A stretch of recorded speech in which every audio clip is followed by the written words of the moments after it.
Bonjour tout le monde pour ce nouvel épisode de podcast No Rules avec Hélène Laloux. Je suis enchanté de faire ta connaissance à travers ce podcast. Comment tu te sens, Hélène? Eh ben, très bien. Merci à toi pour l'invitation. Je suis ravie d'être ici. Ah, super. Hélène, je vais te poser, je vais te poser une question, je vais te poser la question différemment. Tiens, j'ai envie d'innover. D'habitude, je pose la question toujours aux personnes qui sont là, en commençant par qui es-tu?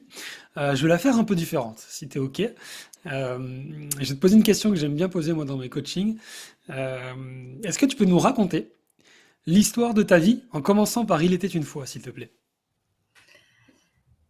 Il était une fois une jeune femme d'une trentaine d'années qui découvre et qui réalise, donc vers 35 ans, 36 ans, qui elle est vraiment, en sachant que pendant plus de 36 ans, donc, elle s'est mise de côté, elle a caché ses émotions et surtout, elle ne s'est pas permis une seule fois de rêver. Ok. Et maintenant, elle est dans un autre mode qui est vraiment le mode, bah, je profite de chaque instant pour me dire que chaque jour, ce sera un jour où je vais essayer de faire un pas de plus vers mes rêves et de surtout ne plus jamais m'oublier, chose que j'ai fait pendant plus de 36 ans. Ok. 35, 36, je sais plus. C'est quoi tes rêves aujourd'hui? Oula, j'en ai plein, plein, plein, plein. Déjà d'être conférencière, ça c'est ce que je suis en train de réaliser en ce moment.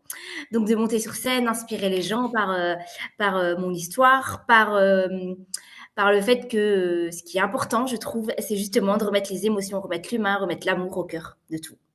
Ça, c'est clairement ma mission. Et aussi de pouvoir, j'ai d'autres rêves autour de l'identité, vraiment. Parce qu'en fait, tout mon chemin, je me rends compte que m'a amené à ça. C'est, alors on va sûrement en parler au cours de notre échange tous les deux, mais mon histoire d'adoption a fait que j'ai fait un travail sur mon identité qui est différent des autres et qui est aussi différent des personnes qui sont adoptées.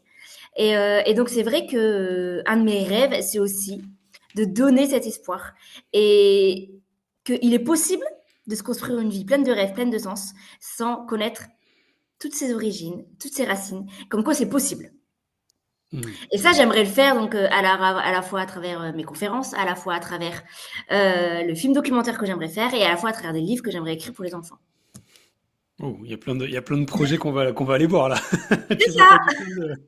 Ok, génial. Et qu'est-ce qui... parce que du coup, tu t'en vas perdre sur plein de choses.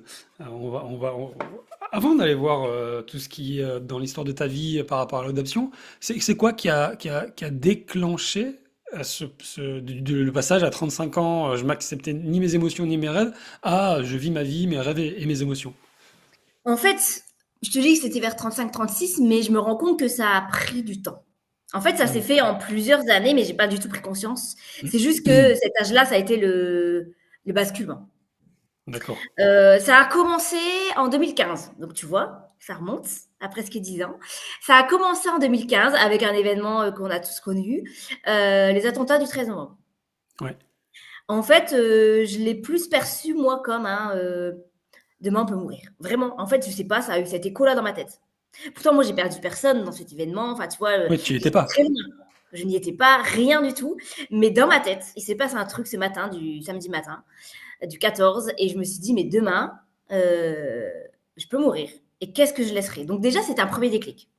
Et de me dire, mais en fait, tu laisseras rien. Enfin, vraiment, j'avais ce sentiment-là. C'est tout. La vie a continué, tu vois, comme, un peu comme tout le monde. Euh, Ça a quand même semé une graine qui a fait qu'en 2016, donc quasiment 9 mois après, j'ai démissionné de mon travail. J'étais en CDI, j'ai démissionné de mon travail pour reprendre des études. Donc j'ai repris des études de psychologue pendant 5 ans. Enfin bref, j'ai fait ma vie, j'ai eu à nouveau un enfant, vraiment la vie tout à fait classique de tout le monde. Et puis en 2020, on a tous connu le confinement. Pendant le confinement, en fait, moi, le confinement m'a sauvée. Au contraire de certaines personnes.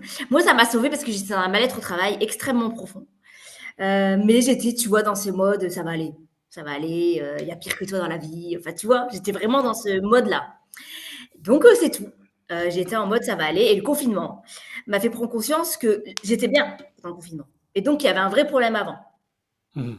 Ce qui a fait que je me suis posé plein de questions. Et là, je me suis dit, mais souviens-toi, en 2015, tu t'es dit, demain, tu peux mourir. Mais entre deux, qu'est-ce que tu as fait? bah, en fait, j'avais pas beaucoup, enfin, j'ai l'impression que j'avais pas beaucoup avancé. En vrai, si, hein, j'ai repris des études, j'avais fait plein de choses. Mais concrètement, j'avais pas l'impression d'avoir avancé, tu vois. Donc ça a été aussi un deuxième élément dans ma vie qui a fait que. Et le dernier élément qui a fait que j'ai basculé vraiment, c'est bah, à la sortie du confinement 2020. Mon cousin qui avait le même âge que 20, un an plus que moi, qui s'est suicidé. Et là, je me suis dit, waouh.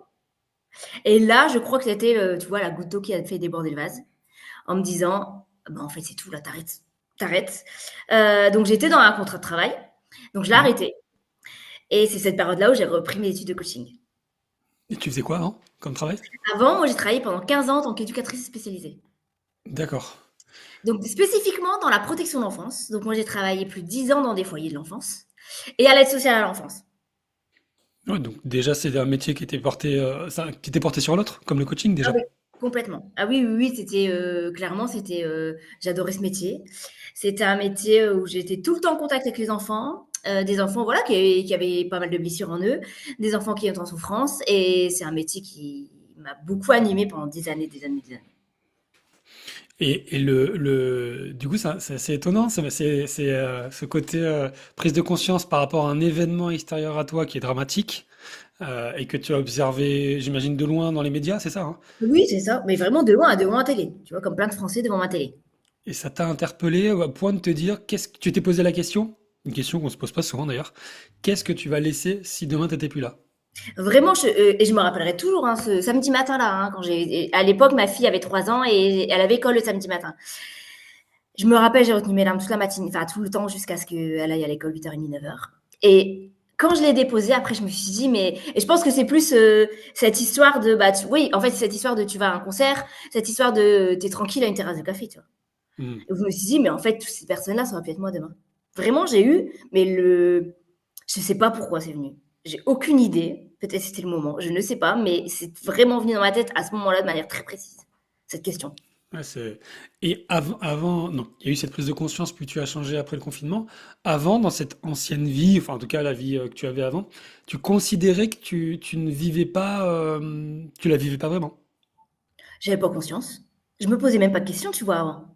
En Hmm. fait, moi, j'ai grandi, mais j'ai évolué comme plein de gens. J'ai fait mes études. Je me suis vraiment jamais posé la question du tout du sens de ma vie, de rien, absolument rien. En fait, j'ai avancé, mais maintenant, je me rends compte que j'avançais en mode pilote automatique. Tu Ok, dois avoir un travail, tu dois avoir un CDI, tu dois avoir un appart. Enfin, tu vois le truc classique. En fait, je me suis jamais posé de questions. ok. Ah ouais, t'es vraiment, oui, c'est le côté spectateur de sa vie.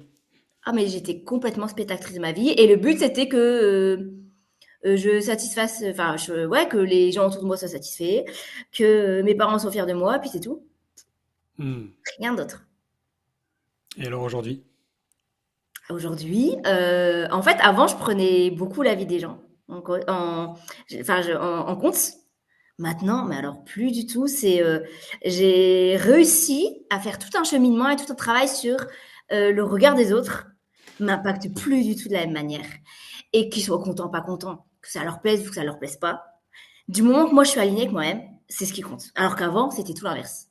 Je ne m'écoutais pas et il fallait juste que les autres soient contents, heureux, fiers de moi. C'est tout. Ça, c'est hyper intéressant, le regard des autres. Comment tu fais, du coup, si tu dois donner des astuces à des personnes qui nous écoutent?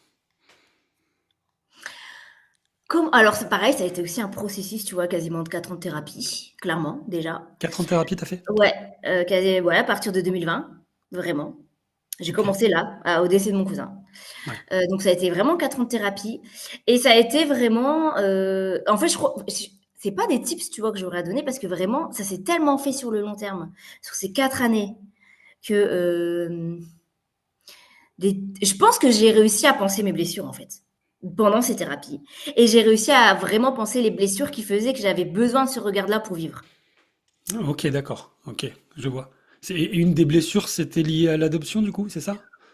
Je pense que c'est ça, vraiment. Pareil, j'en avais pas conscience avant, mais tu vois, cette peur du rejet, elle était là, Mhm. extrême, c'est clair. De l'abandon aussi. Vraiment, ces deux blessures-là étaient tellement importantes que je devais tout faire pour que ça ne m'arrive plus à nouveau, qu'on m'abandonne, tu vois. Bien sûr. Donc, pour que ça m'arrive pas, fallait que je sois aimable. Une personne aimable, une personne qu'on aime en fait, et faire tout pour que les gens continuent à m'aimer et que je ne vive pas un deuxième abandon comme j'avais vécu, tu vois. Mais c'était inconscient. Il a fallu ces 4 années de thérapie pour découvrir ça. Donc, ça a été vraiment de penser ces blessures-là pour me dire, bah, ok, en fait, mais c'est toi à la fin qui te regardera dans une glace et qui saura si tu es fier de toi ou pas. C'est pas tes parents, c'est pas tes frères et sœurs, c'est personne d'autre en fait. Ouais. Donc c'est vraiment un cheminement, j'ai pas de tips spécifiques là, parce que ça a été un long cheminement, mais vraiment sur un travail profond sur mes blessures. Bah tiens, parle-nous un petit peu de cette blessure-là, parce que tu l'as aussi, tu l'as évoqué. Tu l'as découvert quand, comment, l'adoption, tout ça? Alors moi, j'ai toujours su que j'avais été adoptée. Ouais, Bah, déjà juste par ma couleur de peau, mes parents sont blancs, tu vois? Donc ils viennent du nord de la France comme enfin j'habite dans le nord et donc moi j'ai toujours su, clairement. Mes parents, je pense vers 5-6 ans, m'ont raconté mon histoire de vie. d'accord. Donc ça a toujours été en moi. Là-dessus, ça n'a jamais été un secret et en fait, j'ai vécu comme ça, sans me poser une seule question de mon adoption, sans me poser une seule question sur rien. De toute façon, j'ai pas de souvenir, clairement. Alors j'ai pas de souvenir de l'Inde, mais j'ai pas de souvenir non plus de mon enfance, de questionnement plus ou moins, important là-dessus. Franchement, pas du tout. Ma mère me dit que si. Quand je l'ai appris, j'ai beaucoup pleuré et à chaque fois que je parlais de ma mère biologique, je pleurais beaucoup. Je t'avoue que je n'ai aucun souvenir, mais aucun. C'est elle qui me raconte ça. Et après, c'est tout. Moi, j'ai vraiment j'ai vécu ma vie, mais sans me poser aucune question autour de mon adoption, parce que c'était en moi, c'était comme ça. J'ai pas eu besoin de l'accepter, tu vois. J'ai pas eu Ouais, besoin de faire de deuil de quoi que ce soit. C'était en moi, je le savais. Je vivais très bien ma vie ici. J'étais très bien. d'accord. J'ai commencé vraiment à ce que ça soit dur à l'adolescence. Ok. Où là, à l'adolescence, le manque est arrivé de ma mère biologique. Vraiment, là, ça a été extrêmement dur. Et en fait, c'est là où j'ai commencé vraiment à être dans un mal-être profond. Et à surtout être seule dans ce mal-être parce que je n'osais pas en parler. Hmm. Je voulais pas faire mal au cœur de mes parents. Et donc, en fait, je gardais ça pour moi. Et en plus, j'étais dans ce truc inconscient de bah, pourquoi tu te plains? Tu es heureuse d'être ici. On t'a sauvée. Tu as de la chance. Mais moi, c'est moi qui me disais ça, hein, parce que personne ne me l'a dit, ces phrases-là. Moi, j'ai grandi avec cette idée-là. Donc, je n'étais pas à l'écoute de moi et je me disais, t'as pas le droit de souffrir, t'as pas le droit d'être mal. Et donc, j'ai gardé cette souffrance-là pendant, je crois, tout le lycée, à peu près. J'ai fait conneries sur conneries, enfin, tu vois, des fugues, des tentatives de suicide, enfin, des trucs pour alerter, sans savoir exprimer, sans réussir à exprimer ce qui n'allait pas, tu vois. Hmm. Et pour finalement tomber dans l'anorexie mentale. Pendant des L'anorexie années. mentale, t'as dit? Ouais, pendant des années, C'est des quoi années. l'anorexie mentale? Eh ben, c'est la pathologie. On dit, c'est ce qu'on entend en général par anorexie. Mais c'est juste que vu que c'est une maladie mentale et psychiatrique, D'accord. c'est vraiment ce truc où bah, je ne mangeais plus, je me faisais vomir, j'avais les deux comportements, à la fois l'anorexie à ne plus manger, avoir des périodes où je ne mangeais plus du tout, et des périodes où le peu que je mangeais, je le vomissais. Ok. Et donc, j'ai trouvé cette stratégie presque. J'ai fait ça pendant des années. Donc ça s'est montré comme ça mon mal-être, mais malgré tout, tu vois, j'étais encore en mode pilote automatique. Il fallait que j'ai mon diplôme. Ah, mon chien se réveille, excuse-moi. C'est pas grave, ça fera partie du podcast, c'est ça qui est beau. C'est ça. Il fallait, tu vois, j'ai commencé mes études d'éducatrice. Oh, tu vois, j'ai fini la première année, j'étais à 35 kilos, quoi. Je pesais plus rien. J'étais hospitalisée en psychiatrie parce que je tenais même plus debout. Enfin, tu vois, des choses. Mais en septembre, il fallait que j'aille à l'école, tu vois. Enfin, tu vois, le Hmm. truc, c'était tu fais tout ce qu'il faut pour, en septembre, t'ailles à l'école, ma grande, et que tu continues, et que tu aies ton diplôme. Donc, tu vois, j'étais vraiment dans ce mode-là. J'ai eu mon diplôme, après, il fallait que j'ai mon CDI, enfin, et en fait, j'ai mis toutes ces souffrances à côté. Hmm. Et en fait, tout est revenu après. Et j'ai fait Et- tout ce travail dans les 4 ans parce que, en fait, finalement, à un moment donné, ben, j'avais tellement enfui tout ça que je pouvais plus faire semblant. Mais pendant quasiment, ben, allez, 18 à 35-36 ans, j'ai mis de côté tout ça. c'est Pourtant, énorme. je vivais encore avec la pathologie mentale, hein, avec l'anorexie. Tu vois? Comment les autres autour de toi, dont tes parents adoptifs, pardon, comment est-ce qu'ils vivaient ça? Parce du coup, il y avait des manifestations physiques, hein, l'anorexie, ça se voit. Comment est-ce qu'ils vivaient ça? Alors, ça s'est vu pendant quelques années, allez, 2 ans, 3 ans, mais j'ai toujours été mince. D'accord. Donc, ça n'a pas été un choc pour personne, en fait. Hmm. Et vu que j'ai toujours caché après, en plus, je suis partie de la maison, donc j'étais libre de faire ce que je voulais parce que j'étais dans une résidence universitaire. Et alors là, c'est là où ça s'est accentué, mes troubles, mais personne ne voyait. Je faisais ce que je voulais, personne ne voyait que je vomissais, personne ne voyait que je mangeais pas. Donc en fait, après, bah voilà, il y a personne, je vivais seule, donc personne ne le voyait. Donc c'était tout bénef pour moi, c'était génial. Donc je pouvais continuer tranquillement, sans que personne ne le voie. Et vu que j'ai toujours été mince, oui, j'étais plus mince. Mais c'est tout, tu vois. Personne ne s'est inquiété. Et moi, ça m'arrangeait bien. Je voulais surtout pas qu'on me pose des questions. Et ça a duré comme ça pendant des années, je trouve, enfin vraiment pendant des années, quoi, plus de 15 ans. Tu cachais volontairement ton mal-être.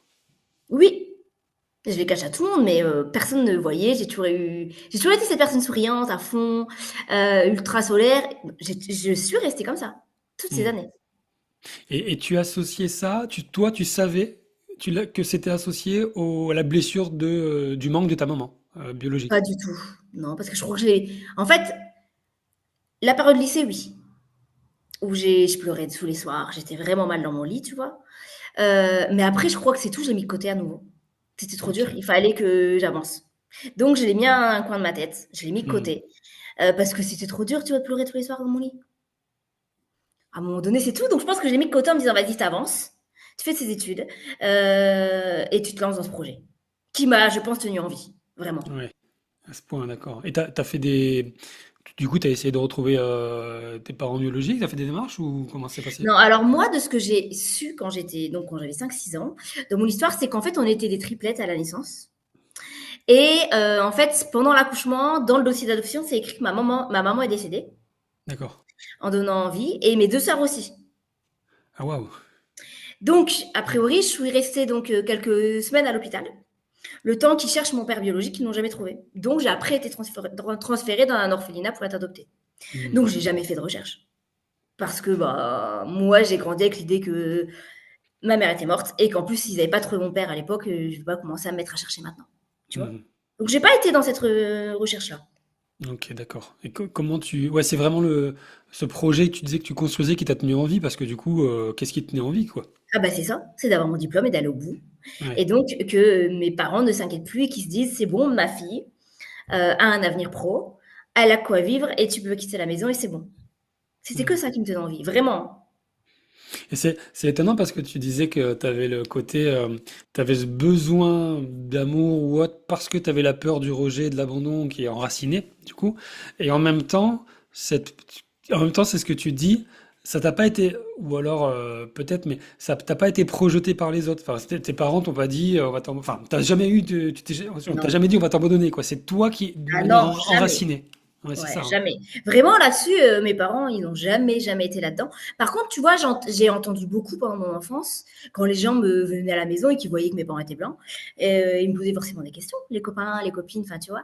Et par contre, ce que j'ai beaucoup, beaucoup entendu, et ça, c'est resté, je pense, dans ma tête, et c'est ce qui s'inscrit dans ma tête, quand je disais, bah, j'ai été adoptée, c'était, oh, ma pauvre, ah, t'as quand même de la chance d'être là. Ah, ils sont formidables, tes parents. Et donc, toutes ces petites phrases, tu sais, Ce que tu disais, ouais. T'as pas le droit de te plaindre, du coup. plus ça qui est entré dans ma tête de tu dois être reconnaissante. Tu peux pas te plaindre, tu as de la chance. Ouais, Donc, d'accord. fonce. Je pense que c'est ces phrases-là. Et je l'entends encore maintenant, à 40 ans, par les Ah gens. ouais? Je C'est vrai? l'entends encore parce que les gens ont cette idée-là de l'adoption c'est des parents qui sauvent un enfant. C'est vrai, c'est cette vision qu'on a, ouais. Et que Alors qu'en fait, quand on y pense bien, l'enfant sauve les parents de ne pas réussir à avoir des enfants. pardon, je rigole, c'est pas un rire, c'est un rire prise de conscience en mode, j'avais jamais vu ça comme ça, tu vois. Voilà. En fait, c'est ça, parce qu'au départ, c'est des deux personnes qui sont en mal d'enfant et qui peuvent pas. C'est fou, hein. Tu renverses effectivement, ça, il y a cette perspective-là qui est, ben, les parents sont aussi sauvés de leurs blessures à eux, du coup. Bah, c'est ça. Et c'est ça. Mais moi, j'ai pas entendu ça, j'ai entendu tout l'inverse depuis toute petite, tu Ah ouais, vois. c'est juste ça. C'est ça. Est-ce que c'est une partie du message que tu aimerais délivrer aussi aux enfants? Tu disais que tu voulais écrire des livres pour les enfants, pardon. C'est une partie du message que tu aimerais dire aussi? Bien sûr que dans les livres que j'aimerais écrire pour les enfants sur l'adoption, moi, j'aurais envie de casser toutes ces idées-là que les gens ont de Ouais. l'adoption. Mais toutes les idées, qu'elles soient bonnes ou pas bonnes, c'est vraiment que les gens, quand ils rencontrent une personne qui est adoptée, ne pas avoir aucun préjugé sur rien. Hmm. Euh, et s'intéresser vraiment à comment la personne vit le truc. Parce qu'en fait, sans se rendre compte, Hmm. Ouais. on met des trucs dans la tête des gens. Pareil, tu vois, moi j'ai entendu c'était à peu près au lycée, toute cette période-là. Tant que tu ne connais pas tes origines, tu pourras pas être maman et tu seras pas une bonne mère. C'est Moi, je quoi le l'avais lien là? entendu mais tellement de fois. Tu pourras pas te construire une vie de famille, tu pourras pas avoir des enfants, tu pourras pas. Si toi, t'as pas fait la paix avec ton passé. Et ça, je l'ai tellement D'accord. entendu. Ah ouais. Si je suis pas retournée en Inde, si j'ai pas de lien avec mes origines, avec mon pays, avec mon histoire, je pourrais pas être une bonne mère. Ah ouais, ok, d'accord. Ouais, c'est un peu violent le truc. Un truc comme ça, tu vois, que tu entends, tu le mets de côté, mais tu l'entends quand même. Tu vois, Eh et ça ouais, marque. eh oui, bien sûr, ça reste engrammé dans le cerveau. Mais j'aime beaucoup ce que tu sais, le côté, ce que tu as dit, il y a ce côté un peu, il y a des différences, il y en a partout, on est tous différents, etc. Parfois c'est plus visible que d'autres, ça peut être lié à la culture, ça peut être lié à la religion, à la taille, au physique, à ce qu'on veut, au statut, etc. Et ce que tu as dit, parce que c'est vrai qu'on a tous tendance à interpréter la différence chez l'autre avec notre prise, notre carte du monde, et à la projeter sur la personne en disant bah, ah ça doit être dur parce que c'est comme ça que moi je l'interprète. Mais finalement, on s'intéresse pas suffisamment à comment l'autre en fait il vit la situation, la personne concernée. Et je trouve que c'est hyper intéressant. Et je trouve qu'on ne fait pas assez cet effort de plutôt Ah que de mais juger, oui, essayons de comprendre comment il le vit. c'est ça, et partout, comme tu dis, hein, c'est là, je parle pas pour l'adoption, mais c'est pareil partout pour tout le monde. On est persuadé qu'on sait comment l'autre vit les choses. En fait, pas du tout. Ouais, On n'a complètement. aucune idée. Et mon travail d'éducateur m'a vachement aidé à être aussi dans ce chemin-là de non-jugement Ah ouais, total. Tu vois? c'est Parce hyper que j'ai vu intéressant. tellement de parcours de vie horribles. J'ai rencontré tellement de souffrances dans mon travail. Et pareil, après, avec mes études de psycho, que clairement, ça, il y a encore du chemin, je trouve. Vraiment beaucoup Ah de mais chemin. complet. Ouais. Mais tu vois, ça me fait, je vais faire un écho qui est pour le coup, je vais parler très rapidement de l'exemple pour pas trop tourner sur moi, mais récemment j'ai rencontré enfin je suis passé dans un magasin, il y avait un jeune homme qui était devant et qui faisait la manche, enfin avec une pancarte, etc. Tout de suite, moi dans ma tête c'est, tu sais un peu mince le pauvre, ça m'embêtait quoi, tu vois, genre, et du coup j'ai été lui parler. Bon déjà. En lui parlant, je me suis aperçu qu'en fait, ça allait. Il avait le sourire et il m'expliquait un petit peu. Enfin, il m'expliquait sa vie et bref, on a sympathisé d'ailleurs, etc. Et en fait, ce que j'interprétais de la réalité était évidemment différent. Et ça me fait penser à ça et je trouve que c'est hyper intéressant ce que tu dis. Bon, dans le coaching, on fait beaucoup ça aussi, hein, le non-jugement, l'écoute, Carrément. etc. Et ben, allons-y, tiens, du coup, t'as eu vraiment donc un parcours de vie qui est le tien. J'allais dire pas commun, non, qui est le tien. Ouais, tout à fait. Dans ce parcours de vie, tu as eu des prises de conscience avec un attentat notamment. Tu t'es tourné sur de nouvelles choses, tu as fait une thérapie. Et donc, comment t'es passé ensuite de tout ça à enfin, le changement de vie, le coaching, etc. Raconte-nous un peu tout ça. Donc, quand j'ai arrêté de travailler, mon dernier poste d'éduc, c'était à l'aide sociale à l'enfance. Ok. Donc, placement des enfants et tout le tralala, ce qu'on connaît un peu tous, quoi. On entend. Et on m'a proposé de continuer. J'ai dit non. Je ne continuerai pas mon contrat parce que je sentais que ça n'allait pas du tout. Et c'est là où j'ai commencé mes études de coaching parce que, en fait, je crois que j'avais besoin de me nourrir intellectuellement. J'avais besoin de D'accord. découvrir. J'avais besoin de. Je ne sais pas ce que j'allais faire de ma vie, clairement, parce que quand j'ai quitté mon poste, je n'avais rien derrière. Mais j'ai dit, c'est pas grave, tu vas, tu fonces. Et donc, en fait, je me suis pas trop posé de questions. J'ai fait mes études. Et en fait, au cours de mon année d'études, je me suis fait coacher moi-même. D'accord. Parce que je me suis dit, vas-y, lance ta boîte. Mais en fait, moi, je connaissais rien à l'entrepreneuriat. Mais alors, rien. Je venais du monde du social, c'est tout l'inverse, tu vois. Donc, je n'avais aucun code, rien du tout. Et je me suis dit, mais comment tu vas faire, en fait? Et donc, je me suis dit, vas-y, fais-toi coacher. Et donc, j'ai pris un coach qui s'appelle Arnaud, sur 6 mois, je crois, je sais plus trop. Bref, c'est pas grave. Et en fait, dès le départ, il m'a posé des questions. Et en fait, très vite, cette idée de conférence est venue. Mais alors, à une vitesse, je crois, le deuxième rendez-vous que j'ai eu avec lui. Parce qu'en fait, je crois que j'avais jamais osé le dire à personne. Et là, à lui, j'ai osé en parler. C'est tout. On fait le coaching classique. Et puis un jour, il me dit, j'ai fait un TEDx un jour à Lille. Ça te tenterait de le faire? Ouais, enfin oui, mais moi en fait, je lui dis: «Arnaud, tu sais, pour tout te dire, moi, 6 mois avant, j'étais incapable de prendre la parole en réunion devant 2 personnes sans être malade aux toilettes avant». Vraiment, quand je travaillais le travail d'avant, tous les dimanches, j'étais malade, mais vraiment malade. La nuit, je ne dormais pas, pour mes réunions du lundi matin. Enfin, Ah c'était ouais. l'enfer. Donc je lui dis: «Bah ouais, ouais, bien sûr que ça sera un de mes rêves, mais je vois pas comment je vais faire», tu vois? Il me dit, c'est pas grave, je te donne le mail, tu te débrouilles, tu fais ce que tu veux avec. Ok, c'est tout, il me l'a donné. Puis quelques semaines après, je sais pas, je me dis, allez, vas-y, envoie un mail au mec. De toute façon, tu seras pas prise. C'est tout. Ouais. Mais fais-le, tu n'auras pas de regret. J'ai été prise. Et là, je me suis dit, oh merde. Attends, t'as envoyé quoi comme mail? Parce que là, tu sais qu'il y a des gens qui nous écoutent qui veulent faire des TEDx, hein. Ouais, bah j'ai envoyé. Bah, et en fait, il m'avait donné le mail d'un mec qui s'occupait de ça, en fait. Ouais, mais le mail, tu leur as envoyé quoi? Tu leur as dit quoi pour. Tu t'as fait un contenu? Alors là, je crois que j'ai dû lui envoyer un mail en lui disant que j'aimerais partager mon histoire. Je lui ai raconté vite fait. Et puis Ok. c'est tout, hein. Mais vraiment, le truc, enfin, Ok, donc genre, je l'ai fait en 2 minutes et j'ai envoyé, sans réfléchir. Ah ouais, donc sans réfléchir, simple, juste, tiens, j'ai une histoire de vie, je la Voilà, partage. je lui ai raconté vite fait. Je lui ai expliqué le message que je voulais quand même délivrer, quand même, tu vois, C'était à quoi à base. l'époque? Allez, ouais, la base. C'était quoi à l'époque? Alors moi, mon TEDx s'appelle l'adoption, l'amour en héritage. Donc c'était pour expliquer tout ce cheminement de comment je passais de pas m'écouter à justement ce déclic que j'ai eu. J'ai expliqué tout ça en fait Trop dans bien. mon TEDx. Donc bref, j'ai été prise. Et là, je me suis dit, oh merde, qu'est-ce que je fais? Va falloir y aller. Euh, c'est tout. Et donc j'ai préparé mon truc, hein, tu vois, en panique, en stress. J'avais le temps, hein, mais tu imagines bien comment j'étais ultra stressée. Et je me suis dit, en fait, je me suis mis dans la tête ce jour-là, si tu as aimé monter sur scène, si tu as aimé ce moment, t'en feras ton métier. Tu verras peut-être que tu n'aimeras pas. On ne sait jamais. Mais au moins, c'était le moment de valider cette idée que j'avais lancée à Arnaud. Ça me plairait bien d'être sur scène. Et là, j'y étais. Mais tu vois, tu sais pas vraiment entre ça me plaît et la réalité. Donc, et en fait, je suis montée sur scène. J'ai adoré. Et je me suis dit, vas-y, tu fais ça. Donc vraiment, ça a été pareil. Hein, je sais plus si j'avais terminé mes études de coaching. Je crois que j'avais terminé mes études de coaching. Ah, donc tu termines tes études de coaching et en même temps, t'as un TEDx, quoi. Ouais, c'est ça. Et bah, 3 mois après, j'étais à l'école des conférenciers. J'ai Ah repris ouais, une année d'école. trop bien. Alors attends, ouais, alors, petit coup de projecteur sur ce TEDx. Du coup, le stress que tu avais, parce que j'imagine qu'il était présent jusqu'au moment où tu es sur scène ou finalement il est parti un peu avant, quoi. À quel moment il t'a quitté? Au milieu de mon intro, peut-être, à peu près, je crois. Donc ouais, il était là jusqu'au Ouais, début, mais quoi. vraiment, je crois au milieu de mon intro. Après, je crois que c'est parti, vraiment. Je pense que j'étais dedans et que c'était bon. Ouais, c'est intéressant pour ceux dont c'est le rêve et dont la prise de parole est un problème lié à l'angoisse et au stress. C'est souvent ça, hein, c'est pas juste une question de C'est savoir ça. dire les mots, hein. Donc toi, quelque part, bon, j'imagine que tu l'avais un petit peu. Est-ce que le fait de l'avoir préparé, c'est-à-dire à fond, ça t'a aidé à le diminuer? Je pense que oui.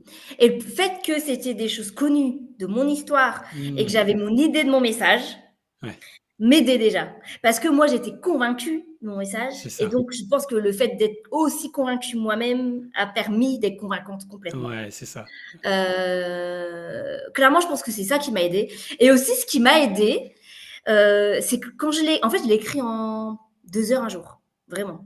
Mais je l'ai écrit, c'était dit que je n'avais pas encore la réponse que j'étais prise. Ah ouais, ok. C'est-à-dire qu'en fait, j'ai envoyé le mail et j'ai mis enfin, j'ai pas eu la réponse tout de suite, tu vois.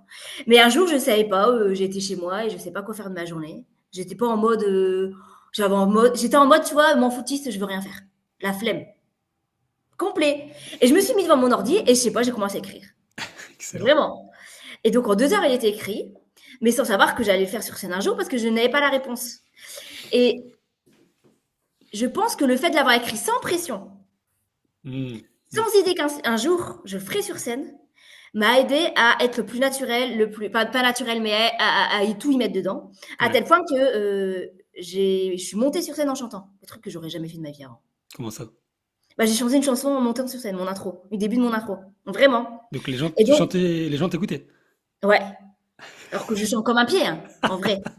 J'ai fait 4 phrases de Céline Dion d'une chanson. Céline Dion en plus! En plus, Magnifique, j'adore! j'avais répété, je te jure, ces phrases, mais je les connaissais, mais j'avais répété mais des milliards de fois parce que je chante faux, tu vois, pour que ça fasse à peu près bien, tu vois. C'est énorme. Mais parce que je crois que je l'ai écrit sans aucune pression, sans rien, en me disant personne ne l'entendra jamais de ma vie, tu vois. C'est Et donc, génial. je crois que ça m'a vachement aidé à ce que, bah, en fait, mon TEDx me correspond complètement. Ouais, ouais, tu incarnais le message, donc en fait, Ouais. c'était juste, comme tu dis, un peu naturel. Et alors, et qu'est-ce que tu as ressenti quand tu étais sur scène, du coup, le moment où ça y est, tu étais dedans, tu t'es dit, c'est ce que je veux faire? Après le stress, c'était, en fait, j'étais dans mon truc. J'étais bien. Vraiment, j'étais extrêmement bien. Je me suis pas posé de questions, hein, et justement, c'est ça. En fait, j'ai pris tellement de plaisir que je me suis dit: «Bah, en fait, go, vas-y». Ça n'empêche pas le stress, ça n'empêche pas que là, quand je regarde mon TEDx maintenant, tu vois, quasiment, 3 ans et demi, 4 ans après, je me trouve pas super, hein. Franchement, c'est la première prise de parole, c'était ma première conférence. Il y a plein de choses que je ferais pas pareil. Mais Ouais. malgré tout, j'ai beaucoup d'indulgence là-dessus. Je me dis: «Bah, en fait, pour une première, c'est pas si mal», et le plus important, c'était que j'avais pris du plaisir et que mon message a eu un écho. Et il y avait combien de personnes dans la salle?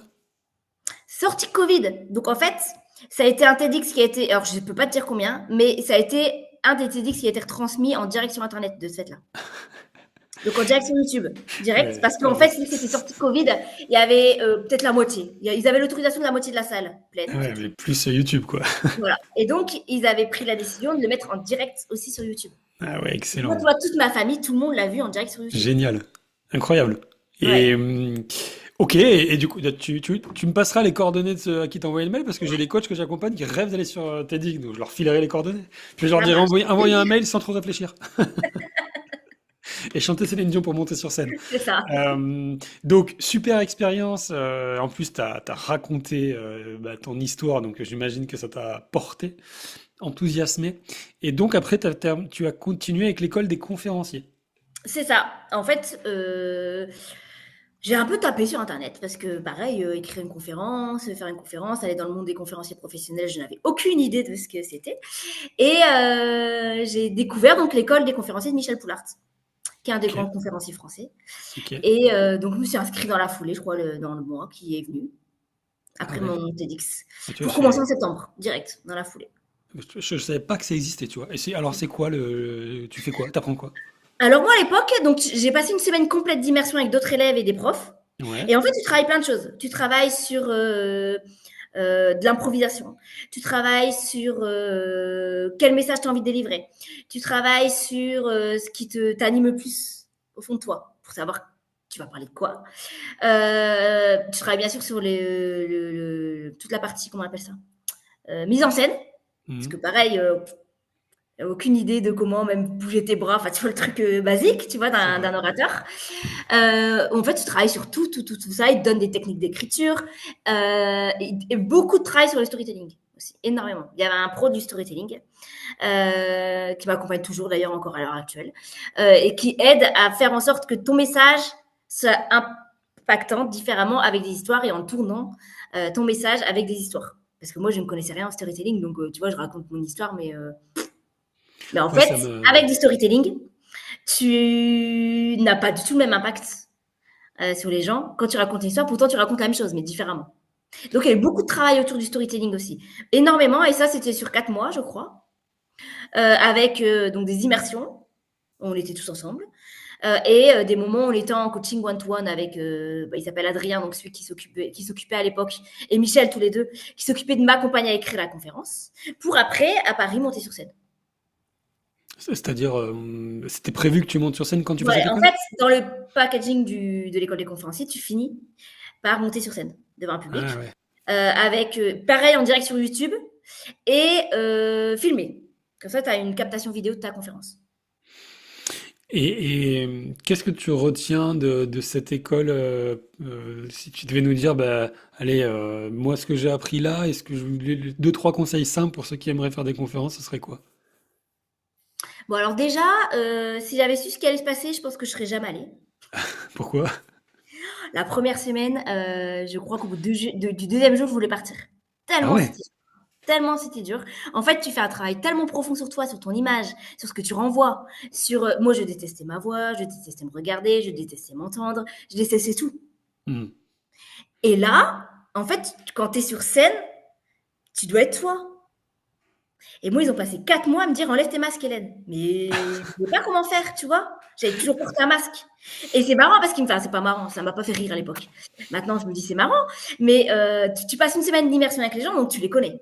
Tu partages plein de moments, les repas, les soirées, tout avec eux et je me rappelle une fois mon prof Adrien, il m'a regardé, il m'a vu remonter sur scène, il m'a regardé, j'ai vu sa tête dépitée, il m'a dit: «Mais en fait, moi, je veux la Hélène sur scène que je connais. Enfin, je la veux sur scène, celle que je connais en dehors de la scène, je veux la même sur scène». Donc, sérieusement, ça a été vraiment violent, les 4 mois. Vraiment très dur. Je crois que ça a été la période la plus dure de ma vie parce qu'en fait, c'est un travail bien plus profond qu'on croit. C'est pas Ouais. juste écrire une conférence. C'est pas juste mettre du storytelling dans ta conférence. C'est pas juste monter sur scène et délivrer ton message. Et je ne pensais pas qu'il y avait autant de travail sur mon image, sur moi, sur ma confiance, sur mon estime, sur tout ça. Donc ça a été d'une violence, vraiment. Mais je suis contente de l'avoir fait, par contre. Mais il ne faut pas se dire, je vais juste apprendre des techniques au niveau oratoire, des techniques de storytelling, et puis voilà. En fait, c'est beaucoup plus profond que ça. Parce que Ouais. c'est pas comme, tu vois, c'est pas comme un acteur. Ah Un ouais. acteur, bah, il joue un rôle. Oui, c'est vrai. Ouais, c'est vrai. Là, Et tu joues ben, pas, quand tu tu es joues sur ton scène, rôle, donc tu ne peux pas jouer un rôle. Tu ouais, dois ouais, être c'est vrai. toi. Et ça se sent si tu es pas toi. Ouais, j'avais un échange avec un ami coach conférencier, Christophe Bichet, je sais pas si tu connais. Oui, je Tu vois qui connais. c'est? Ouais. Et on parlait un petit peu de tout ça, de la conférence, comment, enfin tout ce que tu dis, avec ses mots à lui et son expérience à lui. Et effectivement, c'est marrant quand on connaît pas un milieu, un univers, en fait, on ignore plein de choses. Et ce que tu dis là, ouais, il faut le savoir. Et, et le storytelling, parce que je trouve que le storytelling, c'est une compétence assez rare, elle n'est pas sous-cotée, mais qu'on utilise peu dans l'entrepreneuriat, alors qu'elle est fondamentale, je trouve. Et elle est super dure à obtenir, acquérir. C'est comment tu définis tu l'as défini, mais comment tu le redéfinirais pour ceux qui nous écoutent et pareil, sans aller vers des conseils, mais juste qu'on se dise, bah tiens, effectivement, c'est important, je devrais plus m'en inspirer. Et ben en fait, c'est vraiment de te mettre à la place de la personne qui est en face de toi et de Mhm. faire en sorte que lui, dans ton histoire, il se reconnaisse à un moment. Ah ouais, d'accord, Ou c'est ça qui presque est qu'il se, intéressant. enfin, vraiment qu'il se reconnaisse. C'est Il n'a ça, pas ouais. vécu la même histoire que toi. Mais Ouais, en fait, il va se retrouver. Tu vois, dans toute la conférence, ouais. même s'il n'a pas vécu l'adoption, même s'il n'a pas vécu tout ce que j'ai vécu, il s'en fout. Parce qu'en fait, ça doit parler à toutes les personnes qui sont dans le public. Et tu fais Donc, comment ça? c'est vraiment ça, en fait. Et c'est ça qui est dur. C'est pour C'est ça que c'est une super vraie dur, ouais. compétence. C'est pour ça que c'est une vraie compétence.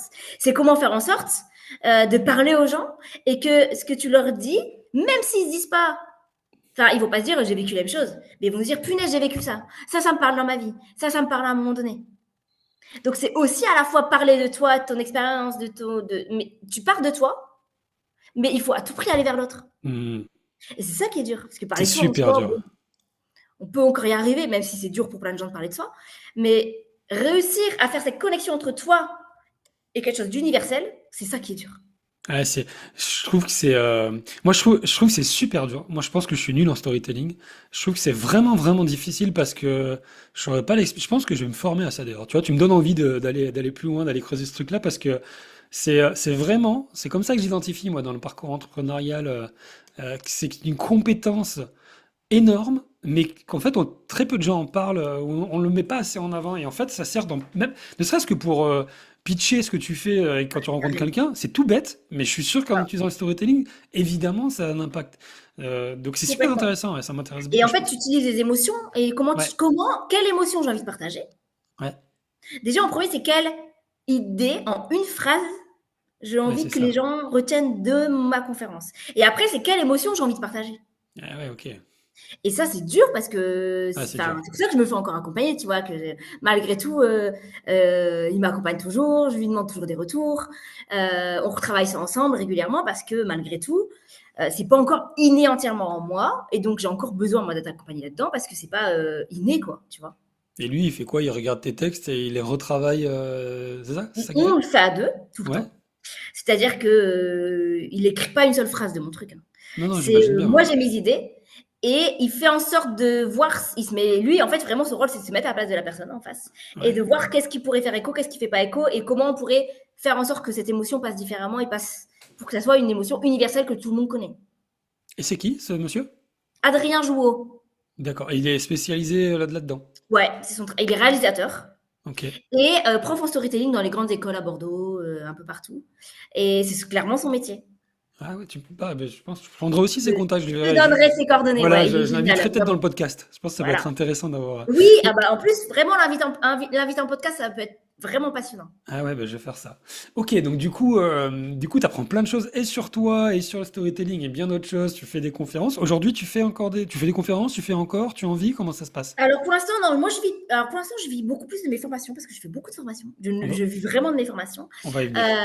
Et le but, ça va être de vivre après de mes conférences. D'accord. Alors, on met les conférences, on y revient après. Donc, tu as, cette formation de coaching, donc tu es encore dans la transmission, comme tu le faisais avant, mais cette fois-ci de manière plus actrice, en conscience, ce côté je vis ma vie avec intentionnalité, quoi. Je suis plus spectatrice, avec tout le message et ton histoire qui est derrière en background que tu portes, que tu vas même pitcher non, enfin pitcher, raconter en TEDx. Donc, tu te reconvertis dans le coaching. Ouais. Comment ça se passe? Du coup, raconte-nous ton parcours de coach. Aujourd'hui, tu fais quoi? T'aides qui à faire quoi? Alors aujourd'hui, j'ai pas mis en avant plus, enfin tu vois hein, sur mon profil partout, je mets pas en avant du tout mon profil coach D'accord. parce que c'est pas mon activité principale. Ok. Par contre, j'en fais du coaching. Ouais. Euh, mais enfin, tu vois, c'est pas du tout le truc que je fais en premier parce qu'en fait, comme je viens de te dire, en fait, j'ai développé beaucoup, beaucoup, beaucoup la partie formation. Ouais, Ça c'est fait bien. 2 ans que j'ai énormément développé la partie formation, qui fait que ça m'a puisé une énergie de dingue, tu vois. Mm. Ouais, c'est épuisant ça. Et donc, je fais des coachings par-ci, par-là, à droite, à gauche. Ok. Vraiment pas le truc très, très. Enfin, C'est parce que tu mets en avant, quoi. c'est pas ce que je mets en avant du tout, ouais. Ouais. Parce que finalement, j'ai mis plus d'1 an déjà à écrire une conférence. Ça m'a Mm. pris un temps de fou. Et puis après, bah, à un moment donné, tu vois, quand tu n'as plus de chômage. Oui, tu vas là où il y a l'argent, hein. Et en fait, moi, c'est tombé comme ça. Je n'aurais jamais imaginé être formatrice. Ça m'est tombé dessus. Et alors, ça a été une révélation aussi, quoi. Je Et pensais jamais Ah ouais? que j'allais autant kiffer ce métier. Mais vraiment, hein, Tu fais j'aurais jamais formation en imaginé. quoi? Alors moi, je forme dans tout ce qui est médico-social. Ok. Donc, je forme tous les travailleurs sociaux, je forme des psychologues, je forme des gens en maison de retraite, enfin le personnel. Je forme vraiment là-dessus, euh, quasi que dans le médico-social. Et ça me fait un petit pied encore dans mon monde d'avant, en fait. Mm, bah ouais. Et du Et coup, j'adore. c'est des thématiques dans les formations? Ouais. C'est quoi comme thématique? J'ai plein de thématiques différentes. Ça dépend des centres de formation. Donc, je suis indépendante, mais les centres de formation me donnent des missions. Donc, Ouais. je fais beaucoup sur tout ce qui est bienveillance, bientraitance, maltraitance, toutes les violences faites aux femmes, les violences sexuelles. Je fais tout ce qui est burn-out, épuisement professionnel, entretien motivationnel. Ça dépend, tu vois. Enfin, tous les troubles psychiatriques, tout Mm. ce qui est crise suicidaire, parce que j'ai travaillé en psychiatrie pendant 2 ans. Ah ouais. Enfin, voilà. Les dépendances, toutes les dépendances, parce que je travaillais pendant plus d'1 an dans un centre de dépendance aussi. Enfin, voilà, je fais plein de thèmes. La gestion du stress, la gestion des émotions, beaucoup aussi. T'as tout un Donc, catalogue, quoi. comment? T'as tout un catalogue, en fait, avec plein Ouais, de thématiques. c'est ça. Et ce qui est bien, c'est que ça allie à la fois mon métier d'éduc et à la fois coach Bah ouais, et à carrément. la fois conférencière. Oui, oui, bah oui. Oui, oui, c'est vrai. Vraiment, en fait, je me suis rendu compte que ça alliait les trois. Et ça, c'est génial. Et je m'arrête sur deux, trois thématiques que tu as dit et qui m'ont. Et ça a résonné. Le côté dépendance, le côté. Tu disais aussi maltraitance des femmes, je crois, c'est ça? Si je dis pas. Maltraitance à la fois aux enfants et à la fois toutes les violences Ouais, violence faite aux femmes, tu disais. faites aux femmes et aux enfants. Et là, si t'es OK, j'aimerais bien juste qu'on mette un éclairage sur ce point-là. Notamment parce que j'ai accompagné une coach qui s'appelle Isabelle Esteves et sans aller là-dessus, mais pas loin. Bref. C'est quoi? Tu fais concrètement, quand tu arrives et que tu formes des personnes sur ce sujet-là, qu'est-ce que t'apportes? Qu'est-ce que tu leur dis? Je suis très curieux. Alors, de ce fait-là, déjà, on explique et on parle de toutes les formes de maltraitance qui existent. D'accord. Après, je fais tout un topo, bien sûr, sur tous les traumatismes. Sur qu'est-ce que c'est qu'un traumatisme. Je fais aussi tout un topo sur comment on recueille la parole de l'enfant. Ouais, alors attends, tu dis trop de choses intéressantes là. Ah, Je veux qu'on pardon. aille les voir. Ah Non, non, mais oui. c'est génial, c'est génial. Moi, ça m'intéresse. Comment, tu reprends le deuxième point que tu as dit. C'est quoi un traumatisme? Ben, un traumatisme, c'est un choc émotionnel. Ouais. Mais en fait, tout le monde parle de trauma, hein. Eh ben oui, c'est ça. Mais en fait, pour identifier qu'il y a un traumatisme, il faut déjà qu'il y ait plusieurs symptômes différents. Et au-delà de ça, il faut qu'il y ait un danger imminent et une peur imminente de mort psychique ou physique chez l'individu. Très bien. Donc Intéressant. normalement, tu vois, une rupture amoureuse n'est pas un traumatisme. Normalement. Non, est-ce que tout le monde utilise ce terme Fais maintenant gaffe, hein. Il y en a pour qui c'est un drame, hein. Oui.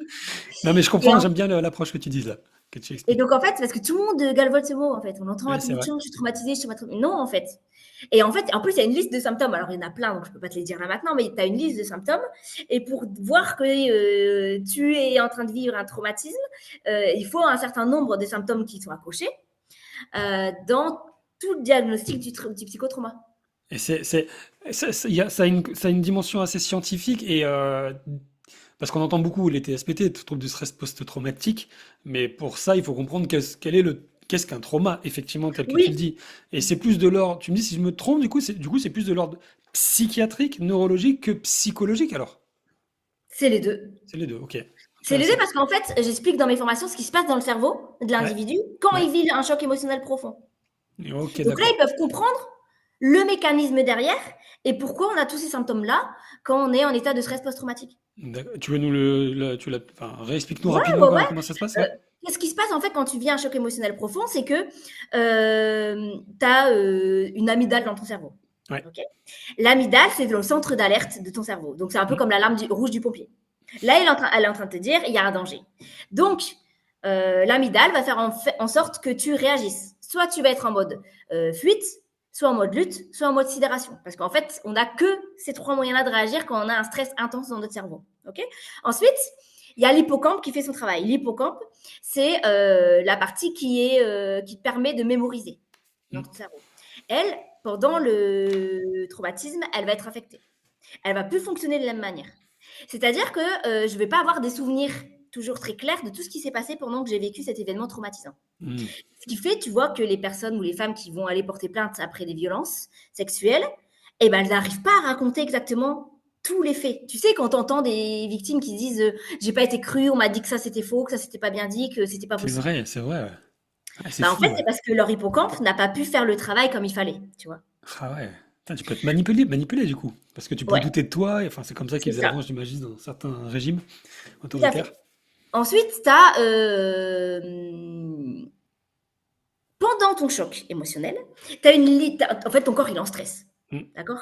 Et donc, en fait, l'amygdale, elle va te dire soit tu fuis, soit tu luttes, soit tu es en mode sidération, mais elle va envoyer une dose de cortisol et d'adrénaline dans ton cerveau.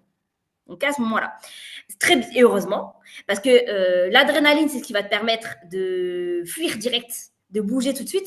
Imagine, tu te fais agresser dans ton lit à 4 heures du matin, tu vas pas prendre le temps de te réveiller comme ça, tranquille. L'adrénaline va te permettre de sauter de ton lit et de fuir, tu vois. Donc, heureusement qu'il y a cette hormone de stress. Et après, tu as le cortisol qui va te permettre, si ça t'arrive, imagine, tu n'as jamais couru de ta vie, là, tu vas courir pendant 20 km sans problème. Okay. Donc, tu vas avoir une libération de ces deux hormones-là dans ton cerveau. Ok. Le problème de ces libérations d'hormones dans ton cerveau, c'est donc que ça atteint l'hippocampe qui ne fait pas son travail comme il faut et que ça atteint tout ton cortex préfrontal qui est là. Mais ouais, d'accord, ok. Et Capacité donc, de ce cortex raisonner, tout ça. préfrontal-là, il est lié aux émotions directement. Ok, oui, Et donc, c'est ce qui fait que, et vu que les émotions sont liées directement à ta prise de décision et à la pensée rationnelle, c'est Ouais. pour ça que tu ne sais pas pourquoi tu réagis comme ça. Ok. Et le travail, donc en thérapie, c'est de pouvoir relier, en fait, et de calmer l'amygdale. Parce que si on ne calme pas l'amygdale, je reste en état de stress post-traumatique. Mm. Donc le but, ça va être de calmer l'amygdale et de pouvoir reconnecter ces deux zones du cerveau. Alors là, c'est en très rapide, hein. C'est bien plus complexe que Ouais, ça. évidemment. Non, mais c'est Très super. rapide. Moi, j'adore, de toute façon, ces sujets-là. C'est hyper intéressant. Merci beaucoup. Et du coup, euh, on a bien vu comment fonctionnait le trauma et comment fonctionnait le cerveau et tout ce qui est connexion neuronale à ce moment-là. Et comment est-ce qu'on libère ou on accueille la parole des enfants? Parce que c'était aussi ce que tu avais dit. Ah bah ça, je le fais auprès de beaucoup de professionnels donc, qui reçoivent la parole d'enfants qui ont vécu des incestes, des traumatismes ou autres. En fait, là, je travaille beaucoup sur tout ce qui est écoute active. Et qu'est-ce que D'accord. l'écoute active? Le non-jugement et toutes les techniques pures et dures d'écoute active. Je les forme à ça, de ce fait-là. D'accord, ok. Parce qu'en fait, il faut faire très attention avec les enfants. Quand tu reçois la parole d'un enfant, tu dois avoir des choses enfin, il y a des choses à pas faire. Tu Comme dois pas quoi? faire répéter un enfant. Tu dois noter exactement mot pour mot tout ce qu'il dit. Tu dois jamais faire de questions fermées. Parce que c'est lui qui doit. Tu dois Hmm. jamais faire des suppositions. Imagine, tu as un enfant qui arrive vers toi et qui te dit papa ou maman, il me touche à l'endroit qu'il faut pas. Ouais. Si toi tu lui dis c'est là l'endroit où il faut pas, Ouais, ça va pas. d'accord. Tu induis, Il quoi. faut que ce soit lui qui t'explique c'est quoi l'endroit où il faut pas. Ça, C'est alors différent. ça c'est hyper hyper. Enfin là j'écoute comme depuis le début, mais je sais qu'il y a des personnes qui écoutent, qui vont écouter, qui vont être scotchées dans ce que tu dis. Question ouverte quoi. C'est marrant parce qu'au Oui. coaching, moi c'est ce que je dis toujours. Avant quand je formais les élèves, je leur dis toujours la même chose. C'est un coaching que je prône. Question ouverte. Laissez la personne aller chercher ce qu'il y a en nous pour y répondre. N'allez pas vous-même induire. Et avec les enfants, tu dis que c'est hyper important. Ouais. Bah oui, parce que si tu as en face de toi cet enfant et que tu lui dis c'est là et que tu lui montres, c'est par exemple ses parties génitales, Ouais. bah en fait c'est attends, c'était pas du tout là qu'il voulait dire. Mm, mm. Et là tout est faussé. Parce qu'un enfant, tu sais bien qu'il est très très très vite influençable. Et donc dans le recueil de la parole de l'enfant, il faut faire extrêmement attention à tout ça. Pareil, dès que tu recueilles la parole d'un enfant, faut pas que tu lui dises que tu vas tenir secret. Tu vois, des choses. Ah, c'est marrant, il y a un gros parallèle avec l'éducation des enfants, en fait, aussi même. C'est que c'est quoi le... Bah tiens, comment on fait pour avoir une bonne écoute avec son enfant? Les mêmes conseils ou... Bah, en fait, alors c'est les mêmes conseils, mais c'est aussi surtout de réussir, toi, en tant qu'adulte, à accueillir l'émotion de l'enfant. Et c'est ce qui est le Ouais, plus dur. ouais. Franchement, c'est ce qui est le plus dur. C'est-à-dire, donnons un exemple, c'est hyper intéressant. Tiens, je prends ça des choses parce que moi j'ai deux enfants, donc j'imagine tout de suite des situations. Je sais pas, t'en as un des deux qui arrive et qui pleure, je sais pas, ou il est triste parce qu'il veut pas aller à l'école, il s'est passé un truc, peu importe. Imaginons ça. Il est pas bien parce qu'il s'est passé un truc à l'école, mais il le dit pas et on sait pas trop ce que c'est. Tu fais quoi? Bah, tu vas, plutôt que lui dire non, mais de toute façon, t'as pas le choix d'aller à l'école, comme tout parent, tu vois, Ouais, ça c'est va être vrai. d'aller comprendre ce qui fait qu'il est triste. Bah non, déjà Ouais, de comprendre qu'est-ce qui lui arrive. Peut-être ouais. qu'il te dira j'ai pas envie d'aller à l'école, je suis triste parce que.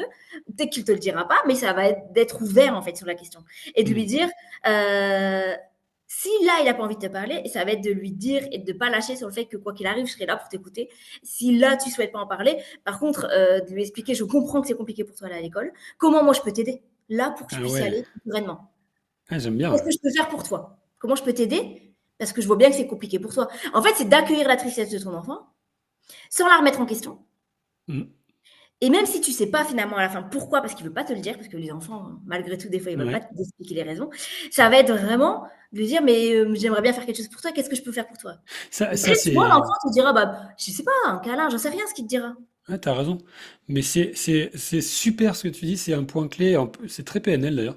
C'est-à-dire que c'est vrai qu'on a tendance à aller chercher la cause avec les enfants, et c'est normal, on veut savoir pourquoi, etc. Quitte à faire le disque rayé, les embêter, et du coup, soit partir en question fermée, soit dire non, tu vas quand même y aller. Enfin, bref, partir sur un schéma qui est pas bon.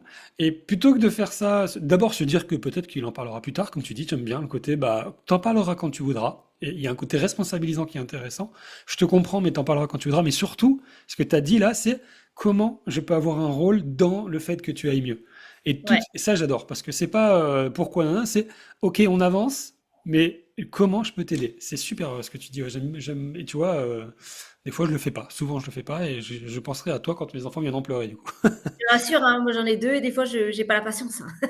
Ouais, ça aussi, ouais, oui, bah évidemment, il y a le contexte qui fait que des fois on n'a pas le temps, non, non, mais non, mais par contre, en conscience, se poser la question de, attends, je me pose, déjà, c'est un humain, enfin un être humain, donc il est comme moi, donc il a les mêmes besoins. Donc, et C'est les ça, besoins, c'est d'être écouté, compris, valorisé, encouragé. Donc en fait, si on c'est se ça. dit juste ça, ce qui est pas évident tout le temps avec les enfants, mais c'est déjà pas mal. Et j'aime beaucoup le comment je peux avoir un rôle pour t'aider.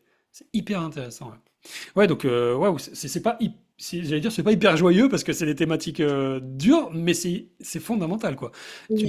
Tu prends plaisir à faire tout ça dans tes Ah, formations? j'adore, Ah, vraiment. c'est Là, tu vois, là, je incroyable. viens de faire 3 jours sur le burn-out. Là, je vais faire 2 jours auprès de pompiers où justement les pompiers savent pas comment recueillir la parole de l'enfant. Waouh. Enfin, je trouve que enfin, j'adore quoi, parce qu'en fait, tu apportes plein de clés aux gens. Et puis c'est diversifié hein. Et donc ça, c'est génial. Oui, oui, oui. Je fais à la fois, bah, à la fois, il y a c'était des policiers. Là, ça va être des pompiers. Après, c'est beaucoup de personnes aussi en reconversion Waouh. Ouais, ouais, ouais. qui partent dans le social. Et ouais, moi, j'adore ce que je fais. C'est Ouais, clair. c'est ça, bah déjà ça se voit quand tu en parles, tu as le sourire. En plus, ouais, c'est hyper diversifié. Du coup, j'imagine que tu as dû te former sur plein de choses. C'est la Ouais. formation continue, j'imagine aussi. Ça, c'est chouette. Toi Ah, qui aimes moi, bien j'adore me apprendre. former. Ouais, tu C'est disais que tu vraiment aimais pour apprendre. bien. Et c'est ce qui m'intéresse, du coup, c'est dans ta casquette entrepreneuse, euh, comment, bon, question bête, qui ne l'est pas, mais je vais la dire bêtement, comment tu fais pour avoir des missions, des contrats comme ça, de choses autant diversifiées? C'est quoi le parcours? Bah, en fait, ça a été, j'ai commencé par un centre de formation seulement, premier, tu vois? J'ai envoyé un CV, je voyais qu'ils Ok. cherchaient un formateur. J'ai vraiment commencé bêtement, de cette manière-là, heu, pour finalement diversifier et faire pareil avec plein d'autres, en fait, Donc en fait, clairement. c'est une forme c'est pas, je sais pas si on peut dire ça, de freelance pour plusieurs centres de formation. Je sais pas si on peut dire ça, Ouais, mais ouais, en fait, c'est ça, ok. clairement. Et en fait, à force, tu vois, là, ça va faire plus de 2 ans, à force, vu les retours qu'il y a, bah, Mhm. en fait, ça se fait automatiquement, tu vois? Là, mon agenda 2025 est quasi rempli déjà. Ah ouais, Parce que en fait, ils préparent bien à l'avance enfin, les centres de formation prévoient à l'avance. Et donc, malgré tout, j'ai des très bons retours de bien cette là. sûr. Ça joue sur le fait que j'ai plus besoin de chercher par Ouais, rapport au centre de formation. Là, maintenant, par contre, ce qui est génial dans le parcours que j'ai fait, c'est que au début, je prenais tout. ouais, ouais. Et maintenant, je sélectionne. Et Ah maintenant, ouais. je ne prends que ce qui me plaît. Et maintenant, je ne fais que les formations qui me plaisent. Tu Ça vois? c'est le Ça, c'est luxe. génial. Ouais, ça c'est génial. Donc tu as vraiment, pour décomposer le processus, parce que ça peut intéresser les personnes qui écoutent, parce qu'il y a beaucoup de personnes qui se lancent hein, dans le podcast, qui écoutent. Et ça peut être une voie aussi, d'aller chercher des organismes qui s'occupent de la commercialisation, de l'acquisition client, etc. Et nous, on intervient uniquement sur la côté le côté, enfin uniquement pas que, mais le côté exécution et délivrabilité. Et donc, Oui, tu as sollicité des centres de formation, puis après, bah voilà, il y a le bouche à oreille, puis tu as été c'est ça. recommandé, et puis les gens, ils apprécient, donc tu as des bons retours. Donc, tes clients principaux, finalement, c'est les centres de formation, en direct en tout cas. C'est ça. Il t'envoie, donc j'imagine les missions, etc. Tu choisis, tout ça c'est cool, et tu fais ton année comme ça, c'est ça, hein. Ouais, clairement, oui. Donc, Et c'est cool. Et les clients indirects, donc le B2B2C, comme on dit, le client, le pompier, la police, tous ceux que tu vois in fine, eux, parfois, ils te sollicitent en tant que Hélène sur des besoins précis, ou tu oui, peux pas, t'as pas le j'ai droit, eu, t'as des clauses. bah, en fait, le peu de coaching que je fais, c'est ça, en fait. Bah C'est ouais, des du anciens, coup. qui reviennent me voir derrière. Ben, c'est ça qui est chouette. Et pas par contre pour les formations. Tu as peut-être des Non, clauses de confidentialité, enfin pas confidentialité, de non, non, pas pour non-concurrence. des formations parce que, en fait, non, c'est des gens qui sont déjà enfin, c'est que des gens qui travaillent déjà dans des structures, tu vois. Ouais, c'est ça, ouais. Ouais, ouais. Donc, par contre, ils me sollicitent plus pour le coaching, Pour le coaching, donc ça c'est cool. Ouais. clairement. Et t'as pensé à faire ton propre centre de formation du coup? Oui, j'y ai pensé, mais je vais pas le faire parce que le but, c'est d'être conférencière derrière et d'écrire des livres. Ouais, ouais, ouais, Donc, ce serait partir faire une voie qui n'est pas celle que je veux. ouais. Donc, je préfère continuer comme ça parce que bien sûr que je perds de l'argent en faisant ça. Tu vois. Mais en fait, j'ai une tranquillité d'esprit aussi à pas prospecter. Et voilà. Et c'est important parce que bah, moi, c'est comme ça que j'accompagne les coachs. Évidemment, pour réussir, bah, il faut aller parler aux clients. Il faut aller vendre ce qu'on fait. C'est pas facile pour tout le monde, c'est pas donné à tout le monde. Bref, chacun son contexte et chacun ses difficultés. À la fois je comprends et je trouve ça sain de se dire, je recherche une tranquillité enfin, ou même si c'est pas pour, mais en tout cas, toi, c'est dans un but d'aller plus loin dans tes rêves quelque part. C'est ça. Parce qu'en fait, je pourrais hein, très bien. C'est pas ça le problème, c'est que en fait, ça me puiserait une énergie, mais j'ai pas envie de la mettre là-dedans. J'ai envie de la mettre vers conférences et mes livres. Ouais, c'est chouette, ouais. Tu vois. C'est chouette, ouais. Bah alors, du coup, ces livres, ces livres, tiens, tu veux écrire quoi, comment, sur quoi? Alors moi, tu vois, quand j'étais enfant, ça m'a manqué la littérature pour les enfants sur l'adoption. Ah J'ai ouais, pas eu beaucoup enfin, j'avais pas de modèle, pas de repère, tu vois, ouais. rien. Et donc là, le but, c'est de pouvoir créer des formats de livres euh, avec toujours le même héros, Le vraiment. même quoi, tu dis? Le même héros, la même Ah, personne. héros, d'accord, ouais. Ok, Héros, ok. ouais. Et en fait, moi, mon objectif, là, c'est d'écrire des livres pour les différents âges avec des problématiques différentes. Là, j'ai commencé le premier, tu vois, pour les 3-6 ans, en mode Choupi, tu sais, Ouais, vraiment je vois. le même format que Choupi. Et le but, c'est d'en faire un certain nombre pour ces âges-là, après de faire du 7, 10, 11 à peu près, et après 11 et plus. Mais en fait, l'héroïne, elle sera toujours la même et elle va grandir Hmm. en fonction des problématiques, en fonction de l'âge et en fonction de l'adolescence et tout tralala. Et donc, mon but, ce serait de faire ça et de parler de sujets tabous de l'adoption, de parler de la recherche des origines, de parler de c'est quoi d'avoir plusieurs papas-mamans, de parler c'est quoi d'avoir un copain qui est adopté, de parler de plein de choses, mais de lever les tabous autour de l'adoption.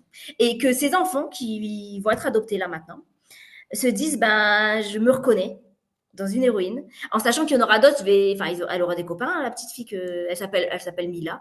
Cette petite fille, elle aura des copains avec de pays d'origine différentes pour que les autres se reconnaissent et les enfants se reconnaissent dans l'adoption et se disent je suis pas seule. C'est surtout ce truc de je suis pas seule.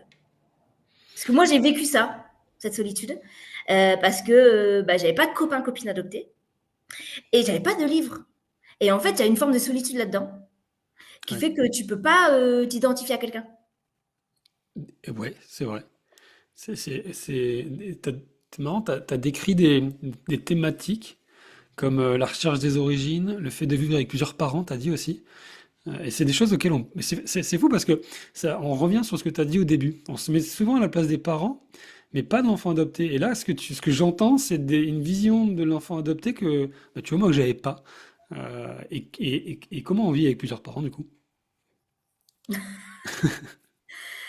Comment on vit? Alors, c'est bizarre parce que je ne saurais même pas comment te répondre parce que c'est tellement logique pour moi parce que j'ai toujours vécu comme ça. Donc, je sais même pas comment t'expliquer. En fait, c'est encore plus moi. En plus, moi, c'est quand même particulier parce que j'ai toujours dit, j'ai deux mamans mais un papa. Toujours. T'as toujours dit ça. Ouais, et encore maintenant. Pourtant, je sais que c'est pas la réalité, tu vois. Mais j'ai toujours grandi avec l'idée que j'avais deux mamans, donc mes deux mères, mais mon seul papa, c'est mon père adoptif. Mais je me permets d'aller sur ce sujet, tu me dis si tu as envie ou pas d'y aller. Euh, c'est marrant parce que ta maman biologique, euh, que t'as pas connue, du coup, puisqu'elle est morte quand t'es arrivé, ce que Ouais. tu as dit, euh, elle est très présente dans ton histoire. À l'inverse de ton père qui, lui, serait peut-être vivant Ah ou oui, pas, mais mais peu importe. complètement. À l'inverse de mon Tu père qui est pas là m'expliques. du tout. Ouais, qui est pas là du tout. Mais est-ce que, peut-être la question va être mal posée, c'est pas grave, je la pose. Est-ce que il y a quelque chose de l'ordre de la spiritualité ou un truc, il y a un lien, quelque chose? Qu'est-ce qui fait qu'elle est autant présente? Alors, quand j'étais adolescente et que j'étais pas bien, tu sais, la période où je pleurais tous les Ouais, soirs, machin, je suis quelqu'un qui est beaucoup, beaucoup dans l'imaginaire. Et d'accord. donc, ce qui m'a sauvée, moi, à l'adolescence, c'est d'imaginer, des retrouvailles. Ça aurait été impossible, mais c'est ce qui aussi m'a sauvée, tu vois, l'imaginaire. Mais c'est vrai, je me souviens qu'à l'époque, il y avait que ma mère et mes sœurs dans mes imaginaires, alors que les trois, elles sont mortes, tu vois. C'est Impossible. fou Il ça. aurait pu y avoir que mon père. Ouais, bien Jamais mon sûr. père a été dedans. Vraiment, jamais. Et en fait, je pense que j'ai continué comme ça. Vraiment. J'ai continué dans cette idée. Alors, c'est peut-être un déni encore, tu vois, qu'il y a encore du travail à faire. Mais après, je pense aussi que l'histoire de mes parents adoptifs a joué beaucoup là-dedans. D'accord. L'acceptation de la part de mes parents, de leur histoire, a eu un écho important en moi, mais je m'en suis rendu compte bien après, qui fait que c'était possible dans ma tête d'avoir de maman, mais c'était pas possible d'avoir de papa, et il fallait que je laisse toute la place à mon père adoptif, D'accord, ok. dans leur histoire à eux. Je pense que c'est ça qui fait aussi beaucoup. J'en Ouais, ai conscience, en tout cas. t'en as conscience, ouais. Non, et t'allais jusqu'à visualiser le visage de tes sœurs et ta maman? Ça, non, parce que tu vois, même en plus, on est censé être triplés, donc elles sont censées me ressembler, tu vois. Oui, oui. Jamais, tu vois. Et même quand je suis repartie en Inde pour la première fois de ma vie, là, l'année dernière, Ah, d'accord. pour la première fois, je suis retournée l'année dernière. J'ai jamais visualisé. Par contre, dès que je voyais un petit enfant dans les rues en Inde, je me disais, tiens, ça aurait pu être moi. Hmm. Et dès que je voyais une dame qui potentiellement pouvait avoir l'âge de ma mère, je me disais, punaise, ça pourrait être elle. Alors que je sais, ça peut pas être elle. Tu vois? Ouais, ouais, ouais, c'est viscéral, peut-être qu'il y a un truc, quoi. Mais du coup, c'est le lien avec l'autre thématique et la recherche des origines, pardon, la recherche des origines, qui pareillement, c'est un sujet, en fait, en se mettant à la place de l'enfant adopté, c'est évident, en fait. Mais comme on le fait pas automatiquement, on n'y pense pas. Et chez toi, ça a été quelque chose de particulier parce qu'on t'a souvent, je reprends tes propos, dit que c'est important pour être une femme, une maman, etc. Et tu n'as été que l'année dernière, c'est ça en Inde. Donc, Ouais. comment t'as vécu ce Alors moi, sujet, toi? j'étais pas prête du tout à aller en Inde, mais j'ai jamais été. Je voulais y aller toute petite. Mes parents m'avaient trouvé que j'étais trop petite. Ils m'avaient dit, tu reviens, dis-le à l'adolescence, on ira ensemble. Et moi, à l'adolescence, ils m'ont proposé d'y aller. Je ne voulais plus y aller. Et moi, j'ai mis un voile sur mon adoption. D'accord. Euh, je crois que de mes 7 8 ans à ce que je sois maman, en fait. C'était Vraiment. c'était quand? J'avais 8 ans. D'accord. Donc il y a 12 ans. Ok. Et j'ai mis un voile dessus, donc je ne voulais pas aller en Inde. Et puis, alors on m'offrait des livres sur l'Inde et tout, mais je les ai jamais lus, tu vois le truc. Vraiment, je mettais de côté. En fait, j'ai vécu, Le cadeau facile, quoi. ouais. Et j'ai vécu dans ma vie en me disant, ma vie, elle commence le jour où je suis arrivée en France, basta. J'ai rien avant. Ah ouais. Mais complet, hein. Ah, t'as Ma tout fait, fille quoi. aînée, elle a eu 2 ans, elle a commencé à me poser plein de questions. Sur Mais quoi? alors, des tonnes de questions sur ma mère biologique, sur mon adoption, sur en vrai, c'est pas tes vrais parents. Bah, je lui disais, si, c'est mes vrais parents. Non, c'est pas tes vrais parents. Enfin, tu vois, en fait, À c'est ma 2 ans. fille qui m'a réveillée de tout ça. Ah ouais. Littéralement. Littéralement. C'est elle qui pleurait, elle parlait de ma mère biologique, elle se mettait dans des Mais c'est états fou, ça, hein. Elle aussi, elle a un incroyables. lien presque Incroyables. spirituel, quoi. Ah, c'est Mais moi, fou. je ne comprenais pas, quoi. Je me disais, mais. Et elle me posait des questions. Et elle me disait des vérités que je voulais pas entendre. Mais maman, je comprends même pas pourquoi t'es pas triste en fait de ne plus avoir ta mère. Ah, je suis pas triste en fait. Tu vois. Mais tu devrais être triste. Mais à 3 ans, elle me disait ça, hein. Tu devrais Et être donc en triste. fait, le chemin s'est fait comme ça grâce à elle. En fait, elle m'a posé tellement de questions pendant des années qu'en fait, j'ai été obligée de faire ce travail-là avec elle, en fait, grâce à elle. Et puis en 2020, fin 2022, j'étais à une période de ma vie, fin 2022, je sais pas, je me reposais plein de questions sur mon travail, tu vois, je sais pas. J'étais à une phase, peut-être l'hiver, j'en sais rien. Et donc, je rappelle Arnaud parce que je suis en contact avec Arnaud, mon coach. Et je lui dis, ouais, je sais pas. Je trouve pas de sens en ce moment. Pourtant, j'ai un travail que j'adore, mais il y a un truc qui me manque, il y a un truc qui va pas. Tiens, vraiment. Et il me dit, Hélène, t'aimes les challenges? Ouais. Moi, je pense qu'il faudrait que tu retournes en Inde. Ouais, je vois pas du tout l'intérêt, Arnaud, tu vois. J'étais vraiment en mode. Mais il me dit, je pense qu'il te manque une partie. Ah ouais. Ouais, on me l'a toujours dit, un de plus, tu vois. Il m'a dit. Et il me dit, tu vas, vas-y, t'aimes le challenge, je te lance le challenge, d'ici un mois, t'es parti. C'est quoi? Et puis, bah, j'adore les challenges. Bah, il a su te parler, quoi. Il savait. Et le lendemain, j'ai prévenu mon mari que je partais seule en Inde. Le surlendemain, on a prévenu nos filles. Le dimanche, mes parents. Le lundi, j'ai pris mon billet. Ah ouais, d'accord, comme ça. Et je suis partie Seul? donc un mois après parce qu'il fallait quand même du temps. Alors je suis partie pas, enfin je suis partie en voyage en truc accompagné quand même parce que mon mari voulait pas me laisser seule partir comme ça toute seule malgré tout. Et je suis partie comme ça. Et par contre du jour où j'ai pris la décision, c'est un jeudi. Il n'y avait plus que ça dans ma vie qui comptait. C'est C'est-à-dire? impressionnant. Alors que pendant 35 ou 36 ans, je ne sais plus à quel âge je suis partie, 36 ans, 37 ans, 37. Pendant 37 ans, je n'en ai rien eu à faire de l'Inde. À partir de ce jeudi soir, c'était presque viscéral. Ah ouais. Mais comme si le truc était entré en moi, je ne pouvais plus faire autrement. Et Ça fait bizarre, hein. ça se manifestait comment? Je ne pensais plus qu'à ça. Tout ce que je faisais, c'est tourner vers ça. Et de toute façon, tous les projets que je mettais en place, c'était au retour de l'Inde, au retour de l'Inde, au retour de Ouais, l'Inde. ouais, d'accord. Il n'y avait plus rien d'autre qui comptait. Ah ouais. Et alors sur place, comment t'as vécu ce séjour? Alors j'avais peur, parce que je ne sais pas comment mon corps allait réagir, tu vois, au pays. Ok. Très bien. Alors par contre, ça a été le kiff total. J'ai adoré le pays. Je m'y suis sentie comme si chez moi. Mais vraiment, hein, comme chez moi. D'ailleurs, mon guide, tout le long, les 15 jours, il m'a appelé avec mon prénom indien. Il m'a jamais appelé Hélène. Il m'a toujours appelé Smita. Je m'appelais Smita à la naissance. Il Smita, m'a ok. toujours appelé avec mon prénom indien. C'était normal. Enfin, ça a été. En fait, j'ai pas eu d'émotion quand j'étais dedans. Mhm. Par contre, j'ai mis un pied dans l'avion du retour. Je crois que j'ai pleuré comme un bébé pendant un quart d'heure. Ah ouais. Comme si je revivais l'instant de tu repars, mais tu sais pas quand tu reviendras. Comme si je revivais ce qui s'était passé 37 ans avant, à mon départ. Ouais, ouais. Et là, vraiment, en fait, j'ai comme si j'avais récupéré la partie de moi que j'avais laissée là-bas. Et à C'est... partir de ce jour-là, je me suis sentie complète. Vraiment. Ah, tu l'as récupéré. Est-ce que ça veut dire que tu veux y retourner ou c'est bon, t'as plus besoin? Alors, je me suis promis de plus attendre 37 ans pour y retourner. Et normalement, j'y vais en 2025. Ok, cool. En Et c'est famille? pour ça que je vais tourner un film documentaire là-bas. Parce que là, je vais retourner vraiment à l'orphelinat et à l'hôpital où je suis née. Ah ouais, ouais, Donc là, avec tu Adrien, le vas... fameux Adrien, qui va me suivre avec sa caméra, il est réalisateur de films. Et le but, en fait, c'est ça, c'est de pouvoir euh, euh, montrer dans mon documentaire comment il est possible, sans avoir toutes les connaissances de ses racines, toute son identité complète, de réussir à, malgré tout, être soi. Parce que j'entends tellement d'enfants adoptés qui me disent, moi, tant que je ne saurais pas, je ne serais pas heureux. Tant que j'ai pas toutes les pièces du puzzle, je serai jamais heureux. Et je l'entends tellement, et il y a tellement de gens en souffrance, mais tellement de personnes adoptées qui souffrent et qui restent dans l'idée ils pourront jamais être heureux en fait. Mais vraiment, ils pourront jamais être complets.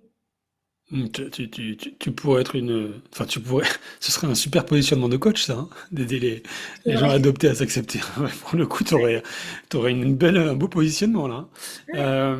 Donc, tu vas faire un film documentaire. Trop bien. J'espère Incroyable. pouvoir, parce que là, je suis dans la recherche de financement, Ouais, parce bah que ouais, ça va sortir j'imagine. l'année prochaine. Et le but, ce serait partir le 13 octobre 85, 2025, parce que je suis arrivée le 13 octobre 85. Oui, c'est ce Donc, que j'allais te pile dire, 40 ans après. 13 octobre 85, l'année de Retour vers le futur.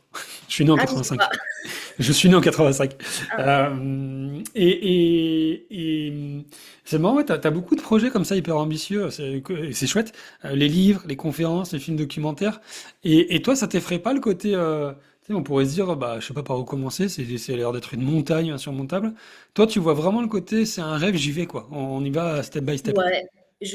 Alors, à part le film documentaire où il y a une date précise, le reste, il n'y en a pas, tu vois. Ouais. C'est juste maintenant mettre mon énergie vers ça. C'est comme ça que tu vois la vie un peu maintenant? Quand je refais une boucle avec un peu avec ce que tu disais, le côté maintenant, je vis mes émotions, mes rêves. C'est-à-dire, je vais te prendre une phrase que j'aime bien. euh, on a tendance à vouloir traverser la vie et j'ai l'impression que toi, tu te laisses la vie te traverser, quoi. Beaucoup plus. J'écoute beaucoup plus mes émotions, mon intuition, Ouais, les signes. Je suis beaucoup plus alerte aux signes.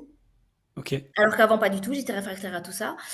Et je pense que j'avais déjà une forme de spiritualité, mais l'Inde, clairement, m'a apporté encore plus ça. Parce Mm, que là-bas, c'est ouais. impressionnant. Ça m'a apporté une vraie légèreté dans ma vie. Vraiment, Ah c'est ouais, ça. c'est vrai? C'est vrai? Ouais, Ah, vraiment. c'est intéressant ça. En fait, ils ont un mode de vie, alors qu'ils sont pauvres, enfin, vraiment, c'est des Mm. conditions de vie horribles, mais ils ont ce truc que nous, on n'a pas, quoi. C'est quoi? Ils ont une légèreté dans la vie, ils ont ce sourire, en fait, j'ai l'impression que pour nous, tout est problème. Alors C'est que vrai. pour eux, il y a une légèreté vraiment on va trouver une solution. Et en fait, et c'est marrant, hein, enfin, c'est juste qu'en fait, je me suis rendu compte après coup, j'étais naturellement comme ça. C'est très rare que je sois en mode, il y a un problème, il y a un problème. Ouais, Je vois très ouais. souvent, très vite une solution. Une solution, ouais. Ça va pas vouloir dire que je vais y arriver très vite, hein, tu vois. Tu vois, Non, là, mais je je reprends comprends. encore de mes conférences, je suis même pas sûre de partir encore en Inde dans moins d'un an, hein. Si j'ai pas les financements, je pars pas. Ouais, c'est vrai. Non, mais il y a une différence entre... Parce que moi, je suis câblé comme ça. Je suis très solution. C'est-à-dire, pour moi, un problème, il n'y a pas de problème, il y a toujours des solutions. Mais il y a une différence entre problème, câbler solution rapidement et... En fait, il n'y a même pas de problème, donc il n'y a même pas besoin de solution, quoi. J'ai Ouais, l'impression qu'ils sont tellement légers et apaisés, et c'est un peu ce que tu dis, que oui, il y a des problèmes, mais ça va, quoi. Et du coup, il ouais. n'y a pas besoin... Il y a ce côté-là, effectivement, en Occident, maintenant, on a peur de tout, on veut tout sécuriser, et le moins de pépins qu'on ne maîtrise pas, en fait, ça devient un cataclysme, alors qu'en fait, il n'y a rien, quoi. Voilà, c'est ça. Et je pense que vraiment, tout ce qui m'est arrivé, enfin, toutes les prises de questions, ce que je te raconte au tout début, Ouais, je pense, m'ont amené aussi à ça, à vie, quoi. Vie. ouais. Et profite. Et si c'est pas en 2025, alors que tu rêvais de le faire à tes 40, pile 40 ans après, bah, ce sera en 2026. Mais le tout, c'est de le faire. Il y aura une déception, c'est sûr, mais c'est pas une fin en soi, en fait. Je pars de ce principe-là. Hmm. Les livres, j'en ai déjà écrit un premier, il n'est pas encore sorti, mais l'écriture est faite, il manque que les images. Je sais que ça va se faire. Je le sais. J'ai même pas un doute, en fait. T'as pas de doute, ouais. Ah non, Et j'ai pas un pourtant, doute. finalement, t'es aussi pragmatique. Enfin, je te trouve quand même pragmatique, mine de Oui, rien. Mais ouais, tu sais que ça va le faire parce que tu crois en toi, en fait, et tu sais que ça va arriver, quoi. c'est ça, c'est ça. Je prends plus ce temps-là et je sais que ça arrivera. Là, il manque que les images. Tu vois, Adrien, il a relu le texte, c'est aussi pareil. Mais il manque que les images. Mais c'est qu'une question de temps. Et le temps Hmm. que j'arrive à les fabriquer, à les faire, à trouver l'héroïne, à trouver les bonnes images que je veux. Parce que un livre, ça reste. Hein, faut pas que je me plante. Ouais. Faut que ça me plaise. Mais c'est tout. En fait, je sais que, en fait, j'ai pas un doute sur le fait que ça se fera pas. Des fois, les Ouais. gens me disent, mais si ça n'arrive pas. Non, mais en fait, ça va arriver. En fait, je me pose même pas la question. Ouais, c'est bien de penser comme ça. Mais je pense que c'est parce que j'ai aussi la sécurité financière à côté qui fait que je peux prendre ce temps. Tu Oui, oui, vois? oui, oui, non, mais évidemment, tout est contexte, hein. De toute façon, Ouais. tout est contexte, et tu vois, c'est un peu le titre du podcast, hein, no rules, il n'y a pas de règles, hein. Ce qui est vrai pour l'un n'est pas vrai pour l'autre. Tout est question, est affaire de contexte aussi. Euh, Waouh, tellement de choses. Plus ça avance, plus on peut partir sur plein de sujets. Je t'ai posé la question au début de nous raconter l'histoire de ta vie en commençant par était une fois. Si on reprenait là-dessus et que tu devais finir l'histoire de ta vie en continuant le récit, tu aimerais qu'il se passe quoi? J'aimerais pouvoir montrer au monde qu'il est possible d'être soi sans se cacher, sans masque, vraiment. Hmm. Et et en montrant qui on est vraiment, sa propre identité, qui on est, parce que je trouve que c'est ce qui manque. Je vois tellement de gens, et en formation spécifiquement, je vois tellement, et encore hier j'ai entendu, tellement de gens qui me disent mais j'ai pas le choix de mettre un masque en fait. J'ai pas le choix. Ouais, Je peux pas montrer mes émotions, je n'ai pas le choix. Et qui sont en formation avec moi et qui se mettent à pleurer, vraiment. Le ouais, non, je crois que j'ai pas une formation où les gens se mettent pas à pleurer à un moment donné, quoi. ouais, ouais. Vraiment. Et je trouve ça dommage parce que je me dis, mais il y a trop de carcans, il y a trop de trucs où les gens se peuvent pas s'autoriser à ça. Alors que pour moi, euh, un être humain, c'est des émotions. Si qu'on n'est pas un être humain, si on peut pas montrer ses émotions. Hmm. Et pour moi, il n'y a pas d'être humain s'il n'y a pas d'émotions.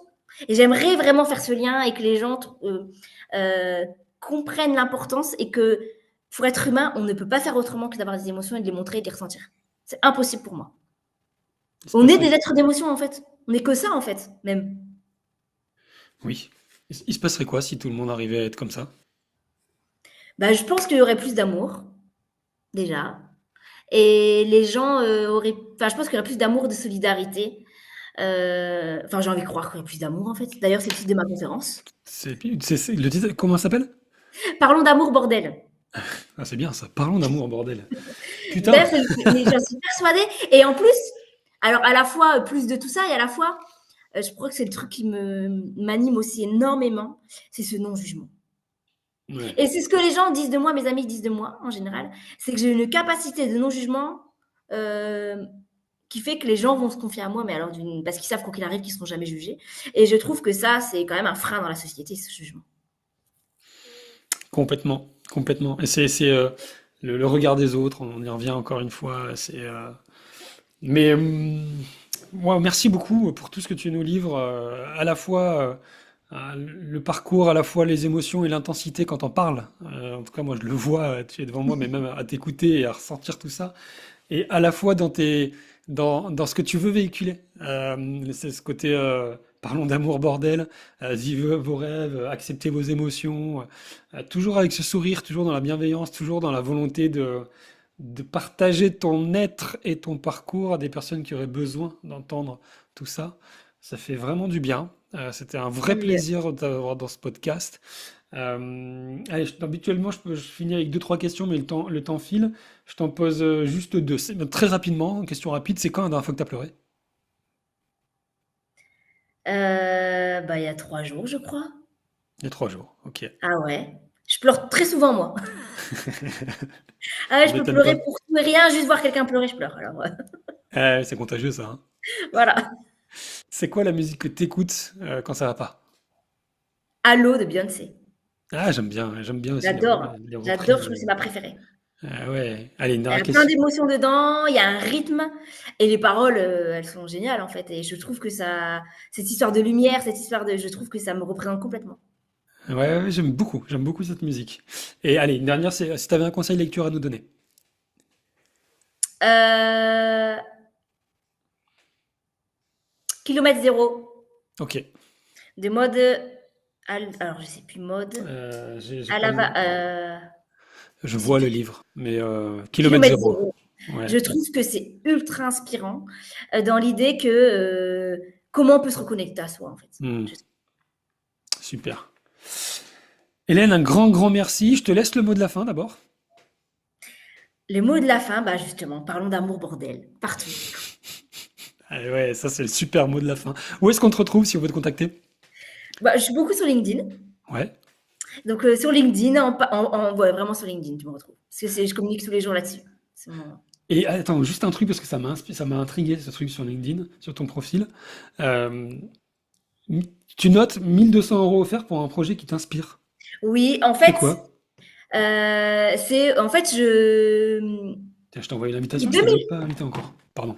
En fait, pour ma conférence, c'est-à-dire, en gros, pour un don de 2 000 € à mon association, Ouais, les gens ne payent donc que 800 €, les entreprises, avec le ouais. don et les machins. Ah Et en fait, ouais. moi, je vais faire mes conférences en entreprise. Et c'est pour le financement de mon projet pour partir en Inde. Ah, trop bien. Voilà, ça c'est du marketing bien pensé. On aime bien Voilà. ça. Eh ouais, Donc en cool. fait, j'offre entre guillemets ma conférence. En gros, ça leur revient à 800 € une conférence, qui n'est rien du tout dans Ouais, le monde des ouais, conférenciers, ce ouais, qui n'est rien du j'imagine. tout. Mais en fait, ils contribueraient à ce projet-là.